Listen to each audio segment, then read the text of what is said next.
അവിടുന്ന് ഞങ്ങളോട് ഇടപെടുന്നതിനായിട്ട് വീണ്ടും സ്തോത്രം ചെയ്യുന്നു. ആ ക്രൂശിൻ ചുവട്ടിൽ ഞങ്ങളുടെ ജീവിതങ്ങളെ പകരുവാൻ അവിടുന്ന് ഞങ്ങളോട് സംസാരിക്കുന്ന മുഖാന്തരങ്ങൾക്കായിട്ട് സ്തോത്രം. ക്ഷമിക്കുവാൻ, ജീവിതങ്ങളിലെ കുറവുകളെ ഏറ്റുപറയുവാൻ, ചില ഉത്തരവാദിത്ത നിയോഗങ്ങൾ ഏറ്റെടുക്കുവാൻ. കർത്താവേ, ഞങ്ങൾ നിസ്സഹായരായി നിൽക്കുമ്പോൾ എന്താണ് ഞങ്ങളെ കൈവിട്ടതെന്ന് ചോദിക്കുന്നതിലുപരിയായി അവിടുത്തോട് ചേർന്ന് യാത്ര ചെയ്യുവാൻ കർത്താവ് ഞങ്ങളെ പ്രാപ്തമാക്കുന്നതിനായിട്ട് സ്തോത്രം. തുടർന്ന് ഞങ്ങളെ വഴി നടത്തണമേ. ഈ ക്രൂശിൻ ചുവട് ഞങ്ങളുടെ ജീവിതങ്ങൾക്ക് അനുഗ്രഹമാകണമേ എന്ന് പ്രാർത്ഥിക്കുന്നു. പ്രാർത്ഥന കേട്ടതിനായി സ്തോത്രം. സകലവും ക്രിസ്തുയേശുവിൻ്റെ ധന്യനാമത്തിൽ തന്നെ.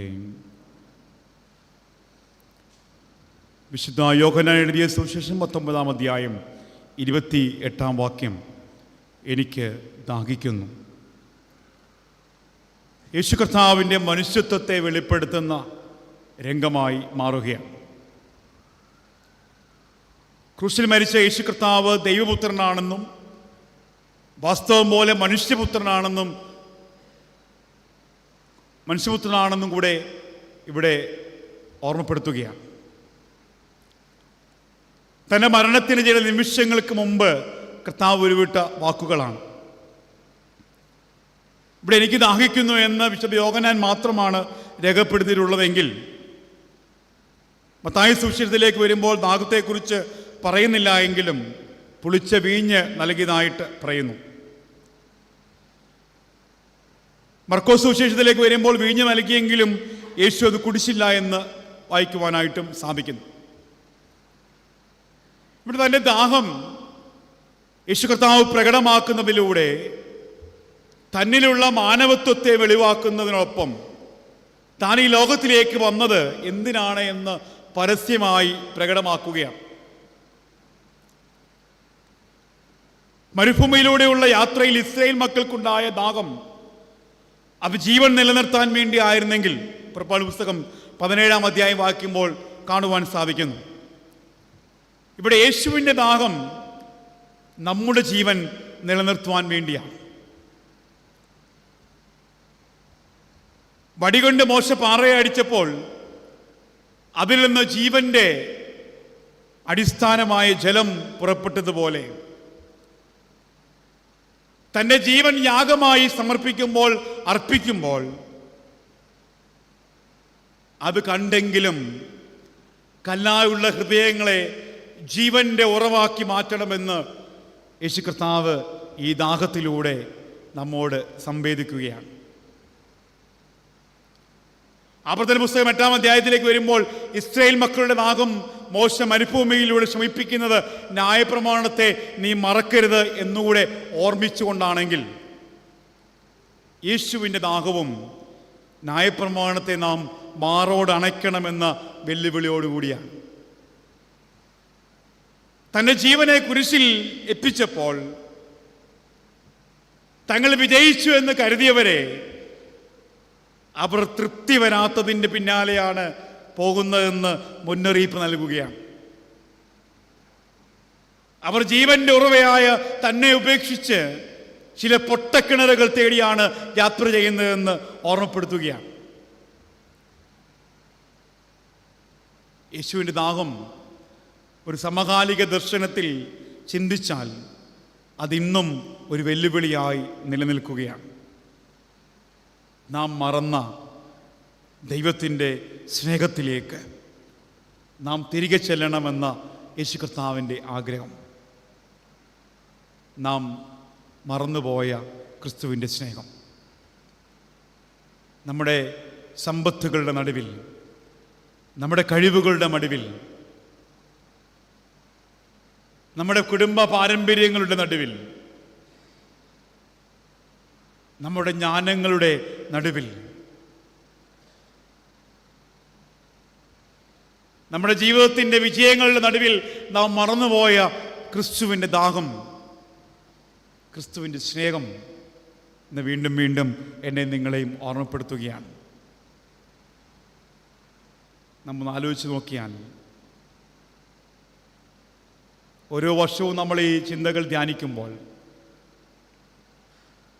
അവൻ്റെ മൊഴികളുടെ ധ്യാനം നാം ചിന്തിക്കുമ്പോൾ,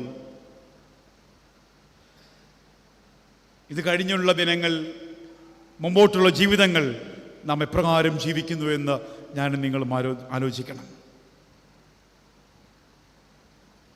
എനിക്ക് നിങ്ങൾക്കും വേണ്ടി ദാഹിക്കുന്ന ഒരു ക്രിസ്തു, എൻ്റെയും നിങ്ങളുടെയും ജീവന് വേണ്ടി ആഗ്രഹിക്കുന്ന ഒരു ക്രിസ്തു, എൻ്റെയും നിങ്ങളുടെയും തെറ്റായ ജീവിതയാത്രയിൽ നിന്ന് ഒരു മടങ്ങി വരവനെ ആഗ്രഹിക്കുന്ന ഒരു ക്രിസ്തു. അതാണ് ഞാൻ ബോധപൂർവം പറഞ്ഞത്, നാം മറന്ന ദൈവത്തിൻ്റെ സ്നേഹം. എവിടെയോ നാം മറന്നുപോയ ക്രിസ്തു സ്നേഹം. നാം സമ്പത്ത് വർദ്ധിച്ചപ്പോൾ, നമ്മുടെ ജീവിത സാഹചര്യങ്ങൾ വർദ്ധിച്ചപ്പോൾ, നമ്മുടെ ജോലി മേഖലകൾ വർദ്ധിച്ചപ്പോൾ, കുടുംബത്തിൽ സന്തോഷങ്ങൾ വർദ്ധിച്ചപ്പോൾ, നാം എവിടെയൊക്കെയോ മറന്നുപോയ ക്രിസ്തു സ്നേഹം, ആ ക്രിസ്തു ഇന്ന് എനിക്ക് നിങ്ങൾക്കും വേണ്ടി ദാഹിക്കുകയാണ്.